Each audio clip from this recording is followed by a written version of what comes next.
আসসালামু আলাইকুম সবাইকে। বারিস্তা ট্রেনিং সিরিজ পর্ব 3-এ সবাইকে স্বাগত। গত পর্বে ছিল কেন বারিস্তা হওয়া একটি দারুণ কেরিয়ার। আজকে আমরা জানব কফির ইতিহাস, প্রকারভেদ ও উৎপত্তি। চলুন তাহলে ভিডিওটি শুরু করি। কফির ইতিহাস বহু প্রাচীন। ধারণা করা হয় কফির জন্মস্থান হল ইথিওপিয়ার প্রাচীন এবেশিয়া অঞ্চলে। একটি জনপ্রিয় কাহিনী অনুযায়ী এক স্থানীয় ছাগল পালক কালদি লক্ষ্য করেন তার ছাগলগুলো এক ধরনের লাল ফল খেয়ে অস্বাভাবিকভাবে চঞ্চল হয়ে উঠেছে। সেই ফল থেকেই কফির আবিষ্কার। পরবর্তীতে কফি ছড়িয়ে পড়ে আরব দেশগুলোতে,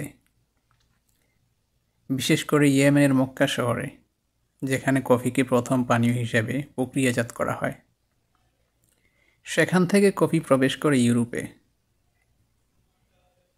এবং সময়ের সাথে সাথে এটি বিশ্বজুড়ে জনপ্রিয় হয়ে ওঠে।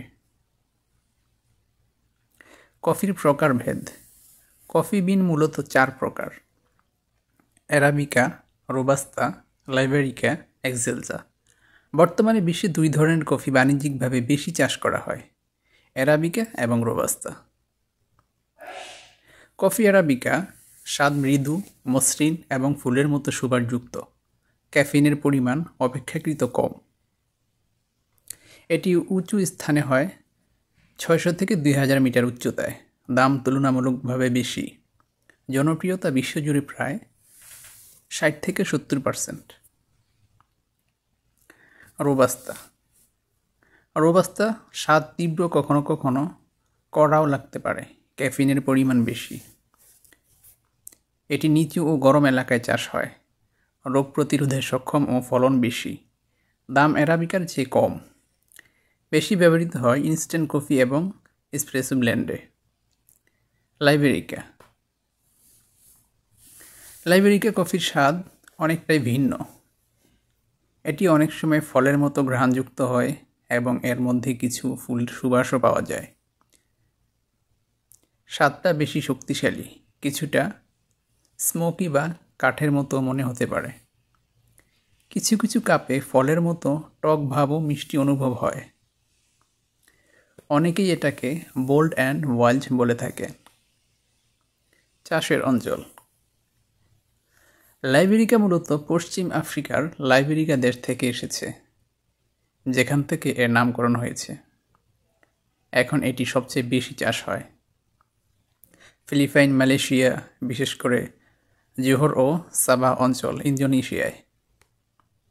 লাইবেরিকা গাছের বিশেষত্ব। লাইবেরিকা গাছ অনেক উঁচু হয়, 20 মিটার পর্যন্ত, আর এর ফল আকারে বড়। এটি রোস্টিংয়ের সময় বিশেষ সুগন্ধ ছড়ায়। এক্সেলসা। এক্সেলসা কফির স্বাদ কিছুটা ফলের মতো টক, ঝাল মিশ্রণ অনেকটাই তীব্র এবং জটিল। এতে হালকা মিষ্টতা ও কিছুটা কাঁঠাল বা পাকা আমের মতো ট্রপিক্যাল ফলের স্বাদ থাকে। অ্যাসিডিটি মাঝারি থেকে হাই হতে পারে এবং আফটার টেস্ট অনেকক্ষণ মুখে থাকে। চাষের অঞ্চল। এক্সেলসা আগে আলাদা প্রজাতি ছিল। এখন এটিকে লাইবেরিকারই একটি ধরনের অন্তর্ভুক্ত ধরা হয়।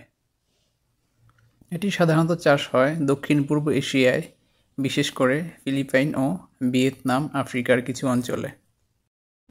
বিশেষত্ব। এক্সেলসা সাধারণত কফি ব্লেন্ডে ব্যবহৃত হয় স্বাদের গভীরতা ও জটিলতা বাড়ানোর জন্য। শুধু এক্সেলসা বিন একা পান করলে অনেকেই বলে উইনিশ বা ওয়াইনের মতো লাগে।